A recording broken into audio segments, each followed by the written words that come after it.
नाज़रीन अवामी न्यूज़ में खबरें सिलसिलो जारी है। इन वक्त सीता रोड में खबर ईंदा हलूं त सीता सर जनार फाराम पारां 1 साल खां सीता रोड जी सरकारी लाइब्रेरी लाइ शुरू कयल जदोजहद बावजूद सीता रोड वासियुनि जो लाइब्रेरी वारो ख्वाब अधूरो बणियल इल्म जा उन्यारा सराप ऐं एहतजाज आहिनि। इन हवाले सां वधीक तफ़सील ॿुधाए रहिया सीता रोड मां अवामी न्यूज़ रिपोर्टर वहीद अली पासी पंहिंजी हिन रिपोर्ट में। जीअं त बिल्कुलु मां तव्हांखे ॿुधाईंदो न, जॾहिं त सीता सुरजाण फोरम पारां 1 लख आबादी वारे शहर सीता रोड जे हज़ारे शागिर्दनि जे इल्मी शौरी ज़हनी फ़िक्री वाधारे लाइ लाइब्रेरी जी हासिलात वास्ते साल खां सीता रोड केनशाह मेड़ थड़ी महबत राधण पाट शरीफ़ प्यारो स्टेशन फुलजी स्टेशन दादू समेत ज़िले जे समूरनि प्रेस क्लबनि आॾो बुख हड़तालुनि समेत शहरनि खां ॿियनि शहरनि ताईं ॻोठनि खां ॿियनि ॻोठनि ताईं 100 किलोमीटर पैदल लॉन्ग मार्च करणु वज़ीर आला Sindh culture's minister Hyderabad deputy commissioner Dadu खे लिखत में दरख़्वास्तूं ॾियणु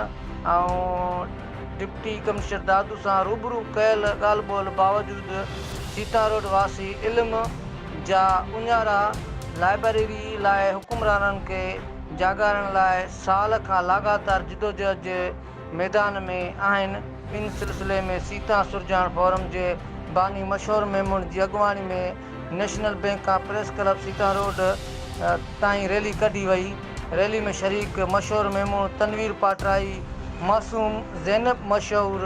उस्ताद मोहम्मद मूसा चांडियो मोहम्मद शरीफ जावरी आसिफ जावरी अवैस मेमून साईं जमील अहमद सुमरो सागर जोगी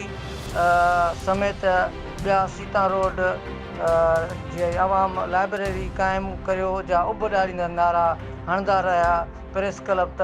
पता उन मौक़े ते मशहूर मेमून चयो त लाइब्रेरियूं बहितर समाज ॾियण लाइ अहम किरदारु अदा कनि थियूं। लाइब्रेरियूं हुजण सां हारी मज़दूरनि जो औलाद किताबनि ज़रिए ज़हनी